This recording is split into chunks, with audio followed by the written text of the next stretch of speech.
Redditors who killed someone in self-defense. What happened? Did you get blamed for it? I was woken up by my fiance telling me that she thinks someone opened the back door, which is always locked. It was a loud ass door with an even louder screen door that I've never heard anything else sound like, so I told her to lay on the floor and call 911 as I grabbed my handgun from the nightstand. As she was whispering to the operator, I could hear at least one person talking downstairs. It turned out that there were two people. I could hear footsteps slowly coming up the stairs. My fiance set the phone down, and I told her to cover her ears. The bedroom door opened, and a man was standing in the doorway with something in his hands. I later found out it was a knife. I fired 4 shots, 2 hit the man in the doorway in the chest, 1 hit the second person who was standing near the top of the stairs in the shoulder, and the 4th shattered my toilet down the hall. The police showed up soon after that. The rest of the night was mostly a blur. The guy in the doorway died there, the one I shot in the shoulder lived, and was charged with his burglar buddy's death and a host of other charges. I also remember slipping on the stairs because of the water. I was never blamed for anything. I was asked to go to the station that night to talk to them for a while, but I was able to go with my fiance and not in the back of a cop car. The 911 recording backed up my whole story. I've posted this before in another thread, so apologies if it sounds familiar. I'd been kickboxing competitively for 10 years prior to this incident. I had broken my arm and had a newborn child. I had one arm in a sling and my baby in a carrier that was in my other hand. A guy must have thought I looked like an easy target and pulled a knife on me while I was walking through a relatively quiet alley connecting 2 streets. My only thoughts were of my baby, so I kicked the guy in the thigh hard. He fell over, and I followed up with a roundhouse to the side of his head. Only issue was that he had fallen next to a bollard, and when I kicked him his head smashed off it. I don't think I'll ever forget the noise his head made when it hit off the bollard, and I'll never forget it. I was charged with manslaughter, but the charges were ultimately dropped due to the fact I had my child, the attacker was armed, and I had no prior convictions. I still feel absolutely dreadful about what happened, and if I could go back and change it I would. But what's done is done. I'll never forget it. My mother was with an abusive boyfriend. When I was 12 he would beat my mother and me and threaten to shoot us if we did anything against him. One night things got serious and I was trying to find a way out because I knew he was going to kill us. But it got too far by then and I had no way out. In an attempt to save myself and my mother, I shot him. He died soon after. I believed that I had done no wrong and wouldn't face consequences for my actions. After all, he was going to kill us if I didn't. This was in the state of Ohio though, and I ended up being sentenced to jail for 4 years. I still think it was unjust for that state to steal my childhood simply because I was trying to stay alive. But I have moved on since then and try to do my best to make the best of my adult life. I used to live in a particularly bad neighborhood when I was 13ish. It was around midnight when I heard our front door open.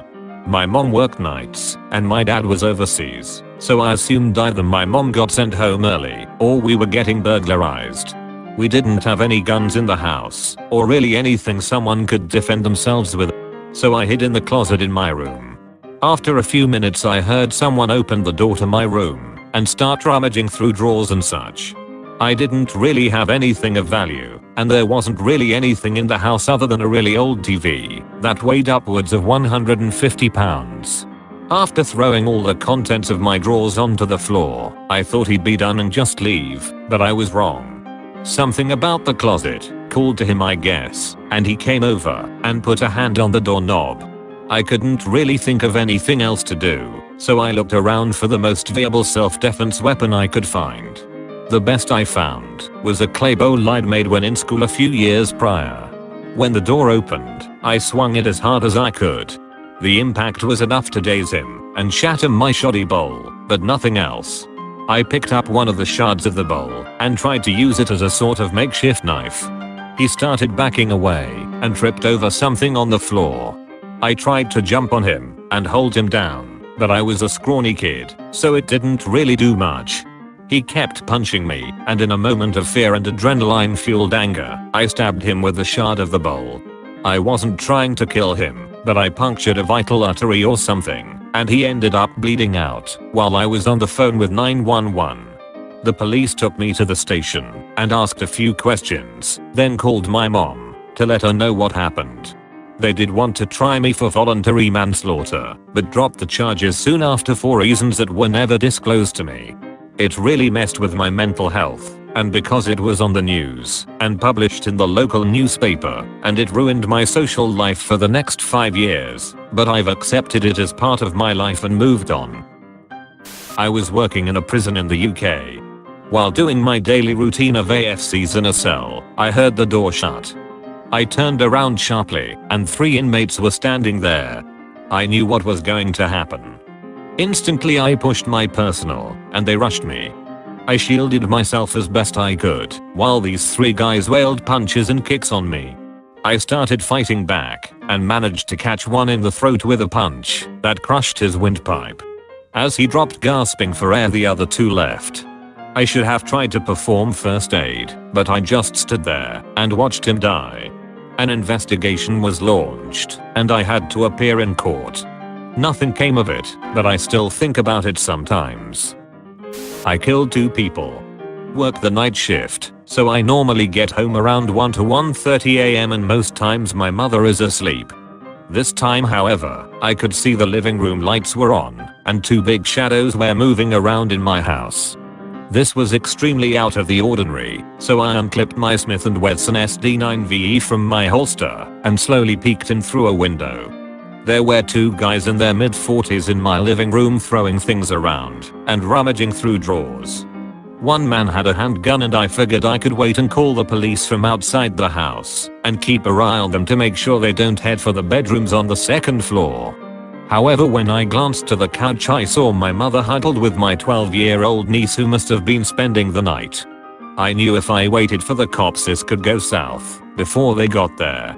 I was able to signal my mother to cover my niece's eyes and ears. I waited till the 2 men were on the far side of the room. I turned the doorknob and burst into the house with my weapon pointed at the man with the pistol. I told him in a surprisingly commanding voice to drop his weapon. Then it happened. It felt like slow motion. I saw his arms start to flick upward, and I fired 3 rounds into center mass. The second man reached behind his back, and I had no choice but to put 4 rounds into him. What I can tell you is, it's not like the movies where a person dies instantly. In real life, people gurgle, cry, asks for family members, and ask you why you did it and so on. Super late, but oh well. A guy attacked me at 3 am while I was walking to work, literally barreled out of the woods, and tackled me onto concrete with his belt undone. He broke 3 of my ribs and dislodged a vertebrae and broke my jaw. I got this surge of adrenaline, and I'm so thankful for that. I tried to choke him long enough to render him unconscious, and I did. He never woke up. It still bothers me sometimes nearly 10 years later. I was arrested and questioned in the hospital, uncuffed the following morning after the police obtained security camera footage. I've been asked before how I managed to hold the choke long enough to kill him. I don't know. I may have crushed his windpipe. I have no concept of how long the choke, or even the whole situation lasted. This is really late, but oh well. I was staying at my parents' house alone one night because they were on vacation. I had just moved back in with them because I had just gone into recovery for alcoholism. I always hated staying in their house at night alone because there are a million windows. It's a large house, and there are 6 different doors to the outside on ground level, the main door being mostly glass.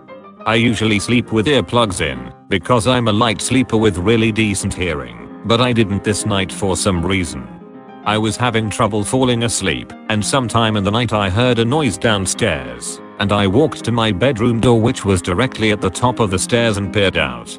We live on a lake, and luckily a carp-spearing boat drove past. They drive close to shore with huge headlights that could blind a person, but in this case it just lit up the downstairs enough that I could see the large silhouette of a man who had something in his hand.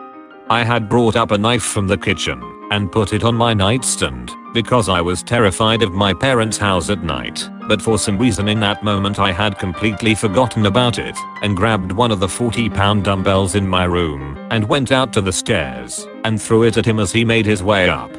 He made this horrible sound and fell backwards. I went back and grabbed another and threw that down at him too. I don't really remember anything else. I'm not even really sure how I threw two 40-pound dumbbells that I was struggling to deadlift earlier that day so hard and such a long distance. Apparently the second dumbbell hit him in the skull and killed him. I was taken to the police station, but was released almost immediately because he had duct tape on his person and the gun he was carrying had only one bullet in the chamber. They believe he had probably been stalking me and waiting for me to be alone for a night.